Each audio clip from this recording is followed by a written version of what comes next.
Welcome to another episode of Electric Sheep. We're getting quite a few episodes out lately.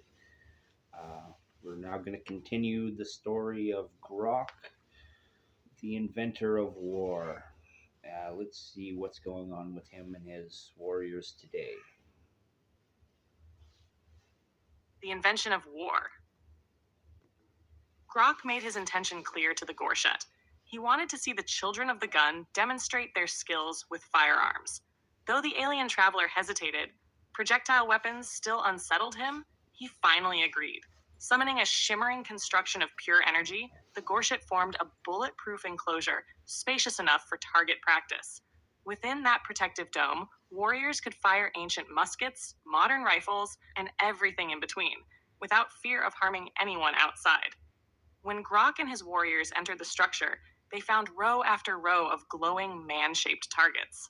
The children of the gun, those who had long-wielded firearms, stepped forward first. Some carried flintlocks and matchlocks.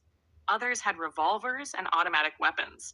All of them took their places in front of the targets, checking powder, loading bullets, or cocking hammers as needed. Grok stood at the center, his ancient club resting against his shoulder.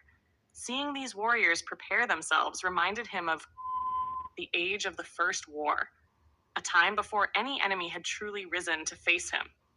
He had imagined conflict itself before the world even realized what it was. I imagined my enemies coming upon my people in waves, Grok said, glancing at his gathered descendants. And instead of fearing the waves, I commanded my men to become the waves. In waves, we strode unopposed. When opposed, our waves continued unbroken, and all tribes joined into my waves. For a time, it was good. He had seen that early vision of war evolve over centuries. Swords, arrows, spears. Now, he beheld guns. The Gorshet, still unsettled by firearms, hovered nearby. "Old father," said a gunslinger from the American frontier, tipping his hat with respect. "The gun kicks back at the shooter. It takes strength to hold it steady." Grok narrowed his gaze. "Show me the steadiness of your hands," he replied. "Let fly your bullets. Show me the face of war with guns." With that, he raised his club high and brought it crashing down on the floor of the dome. The thunderous crack echoed across the structure, as if giving a command. In unison, every warrior and marksman opened fire. Smoke and sparks filled the air as a cacophony of gunfire erupted, muskets booming, pistols barking, rifles spitting flame. The Gorshet flinched at the sudden thunder, its luminous form flickering as though struck. Its elongated limbs trembled, and for a moment it cowered in reflexive fear, disturbed by the violence of the demonstration. Yet, as the warriors began to laugh, the tension left the alien's posture. Realizing no harm would come to anyone, the Gorshet's wide, curious eyes shone with relief, and perhaps a hint of wonder. It saw camaraderie in the barrage, a strange unity born from the thunder of weapons. For a moment, even Grok felt a jolt of surprise at the deafening roar. Then he began to laugh, a booming, unrestrained sound that came from a place of pure delight. He watched the targets explode in bursts of shimmering light, their outlines dissolving back into formless energy.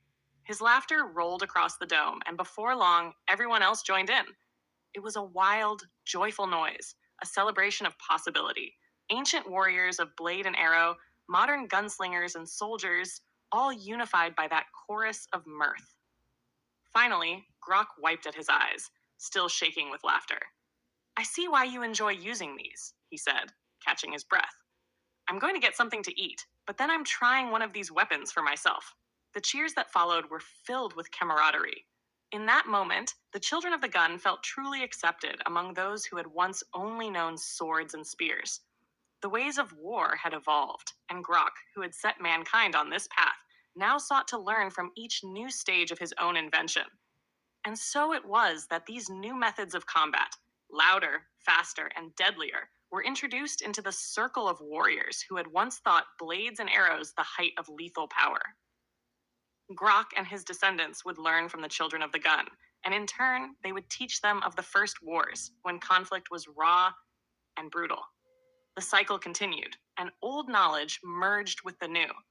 Today had indeed started off good and continued to be amusing.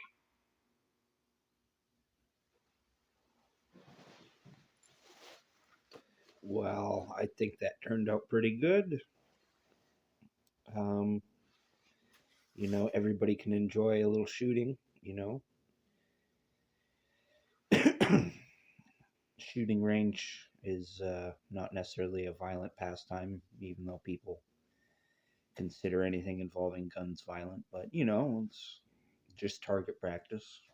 Nothing wrong with that. This story maybe could have been a little bit longer. Maybe we could have included that meal that Grok is going to eat, but I do that maybe a little too much. Um, but I like this. I like the little description of the beginning of the idea of war, where it's just men walking in waves. And I'm sure we'll get more of a clear picture of the beginning of warfare and the way it brought everybody together to the point where there was nobody to oppose them. It paints a picture, and